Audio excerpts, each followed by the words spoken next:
Nag-train ako noong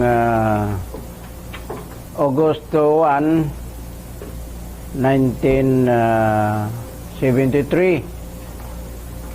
And then sa summer kami third class trainee sa Camp Maulong 8th Division na ngayon. After our first class trainee, second class and first class, na-assign na kami sa Mindanao as OJT. So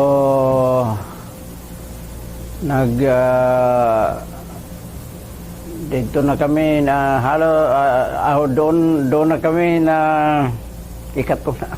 Sige lang sir. Doon ako naka-experience ng mga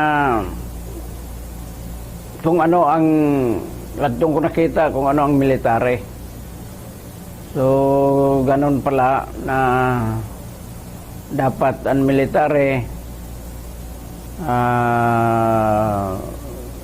laging magdasal sa Panginoon, saka dapat laging presence of mind. So doon na rin nakita ako ng mga kasamahan ko at mga opisyal na may kumpiyansa sila sa akin kasi trainee pa ako na ang halos pinapalid nila. Ako lagi ang lead scout. So nagkataon noon na yung encuentro namin sa Sulon. Wala sir. Bakit ka nagsundalo? Okay. Paano ka nag-isundalo? Nagsundalo ko kasi alam mo ito ang isa sa profesyon na pinapangarap ko simulat kuampa ko. Maliit pa ako, bata pa ako. Parang na-idolize ko na ang military kasi nakita namin doon sa amin kay probinsya, so mga PC noon na parang nasiyan ako pag nakita ko sila. So actually kung nakapagpatuloy ko ng pag-aaral ko, yung pangarap ko dapat maging abogado ako, maging lawyer. Pero failure man ako sa pag-aaral ko kasi mahirap kami. At saka alam mo malaki ang tungkulin ng mga magulang sa anak na dapat turuan ng parte edukasyon. So sa amin noon zero kami talaga, walang sinabi aming magulang na mag-aaral kayo. So self-supporting ako na nag-aaral ng high school. Ngayon sa kabutihang palad nakatapos ako, pero nagtapos ako sa high school, nabilanggo pa ako kasi nagkakuhaan kami ng principal namin. So nabibirahan ko siya. So nabilanggo kasi martial noon eh. Ngayon tamang-tama paglabas ko, acquitted man ako. Yun, pumasok ako ng military. Paano ka nakapasok sa Ranger, Master? Paano? So, actually noon, kung nakikita ka talaga ng official mo, so, recommendation noon eh. I-recommend ka ng batalyon mo or ng unit mo, ng company mo na dapat mag-ranger ka, karapat-dapat ka sa ranger kasi yung mga accomplishment noon, yun ang binabasihan nila ng dapat ka mag-ranger. So yun, nag-ranger ako at saka hilig ko naman talaga na mag-ranger kasi siga nung ranger eh.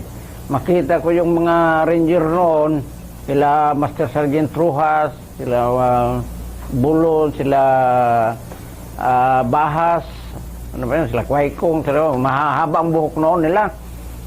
So sa ganito pala, parang siga sila eh. So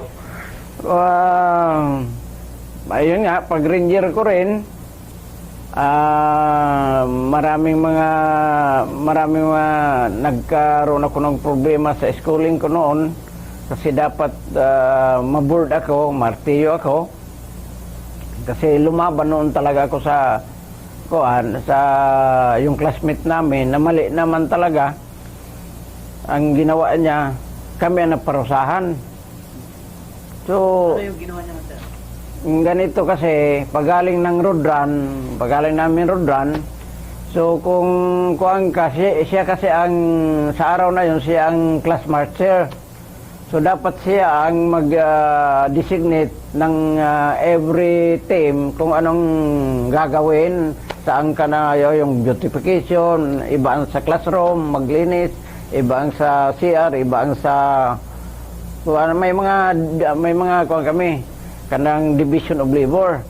So ang nangyari, sila na team, nagligo na sila, kami nagkumpul-kumpul doon, hindi namin alam ang gawin kasi hindi man kami dinesignate niya kung anong team dyan. So napansin kami nung training director namin si Lieutenant kung pa noon, sino yan?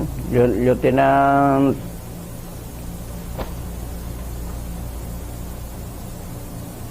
yung Deacon, Lieutenant Deacon.